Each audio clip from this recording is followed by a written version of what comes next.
નમસ્કાર અમારા દિલથી વાલા દર્શક મિત્રો, સ્વાગત છે આપનું આપણી આ યુટ્યુબ ચેનલ ભાવેશ મકવાણા ન્યૂઝમાં। તો બધાને સાંજના જય શ્રી કૃષ્ણ। તો તારીખ 18 સપ્ટેમ્બર 2025 આજની તારીખ।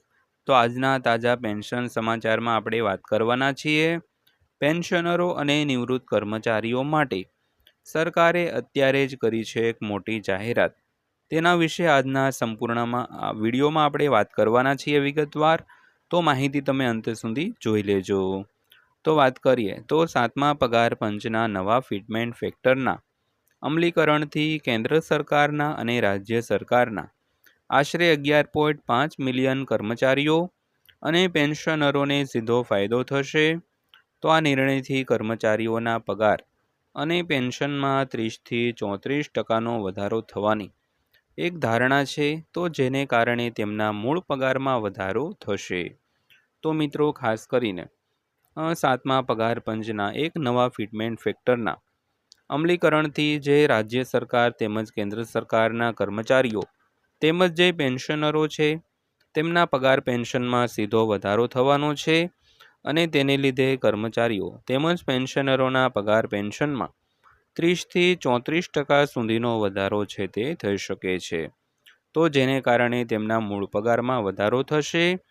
તો 8મું પગાર પંચ 1 જાન્યુઆરી 2026થી લાગુ થવાની એક ધારણા છે, જેનો લાભ કેન્દ્ર સરકારના કર્મચારીઓ અને પેન્શનરોને મળવાનો છે। તો નેશનલ કોન્ફેડરેશન ઓફ ગવર્મેન્ટ એમ્પ્લોઈઝના પ્રતિનિધિના જણાવ્યા અનુસાર કમિશન એક નવું પગાર માળખું અને નવા ભથ્થા રજૂ કરશે। તો આનાથી લાખો સરકારી કર્મચારીઓની આવક વધશે, જેનાથી તેમના જીવન ધોરણમાં સારો એવો સુધારો થશે મિત્રો। તો ખાસ કરીને 8મા પગાર પંચની જે જાહેરાત છે તે ઓક્ટોબર હાલમાં જે સપ્ટેમ્બર મહિનો ચાલુ છે તો અત્યાર સુધી તેને લગતી કોઈ પણ રચનાની જાહેરાત છે તે થઈ નથી।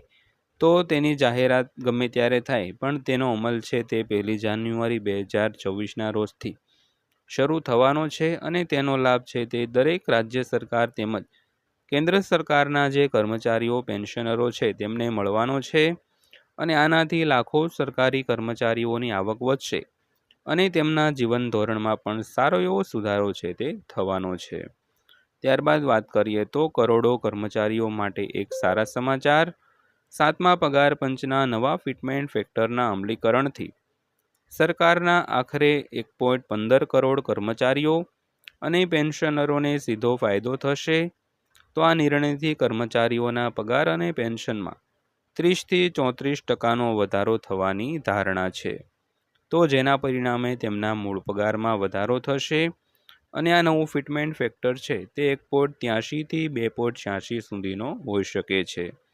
તો સરકારે 8મા પગાર પંચને મંજૂરી આપી દીધી છે, પરંતુ કમિશનની ઔપચારિક સ્થાપના અને તેના સંદર્ભની શરતો એટલે કે ટર્મ્સ ઓફ રેફરન્સની સૂચના હજુ સુધી જારી કરવામાં આવેલ નથી।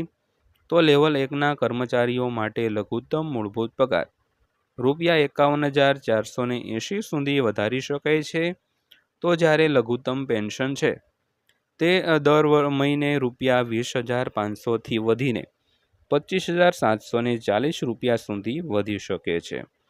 તો વાત કરી તેમ 8મા પગાર પંચને લઈને સરકારે છે તે મંજૂરી તેને આપી દીધી છે, પરંતુ હજુ સુધી તેની જે ઔપચારિક સ્થાપના થવી જોઈએ અને તેની સંદર્ભની શરતો જે જારી થવી જોઈએ તે હજી સુધી થઈ નથી।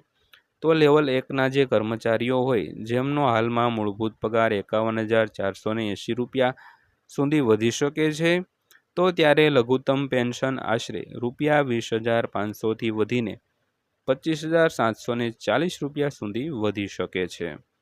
તો કોટક ઇન્સ્ટિટ્યુશનલ ઇક્વિટીઝના જુલાઈના પ્રકાશિત એક અહેવાલ મુજબ 8મા કેન્દ્રીય પગાર પંચની જાહેરાત જાન્યુઆરી 2025માં થવાની ધારણા છે। તો અહેવાલના અંદાજ મુજબ આનાથી કેન્દ્ર સરકારના કર્મચારીઓને ₹2.4થી 3.2 ટ્રિલિયનની વધારાની આવક છે તે મળી શકે છે। તો કોટક માને છે કે આ વધારાની આવક 1થી 1.5 ટ્રિલિયન રૂપિયાની બચત કરી શકે છે। તો આ બચત ભૌતિક સંપત્તિ, બેંક ડિપોઝિટ અને શેર અને ડિબેન્ચર જેવા રોકાણોમાં જશે, જેથી અર્થતંત્રને પણ વેગ આપી શકાય છે. તો મિત્રો, આ હતી આજની માહિતી, જે આજ સાંજના પેન્શન સમાચારને લગતી હતી. તો માહિતી પસંદ આવી હોય, વિડીયો સારો લાગ્યો હોય તો વિડીયોને લાઇક કરજો અને આવી જ માહિતીઓ મેળવવા માટે આપણી આ ચેનલ પણ સબસ્ક્રાઈબ કરી લેજો. તો ફરીવાર પાછા મળીશું એક નવા વિડીયો સાથે, નવી માહિતી સાથે. ત્યાં સુધી સૌને જય હિન્દ, વંદે માતરમ.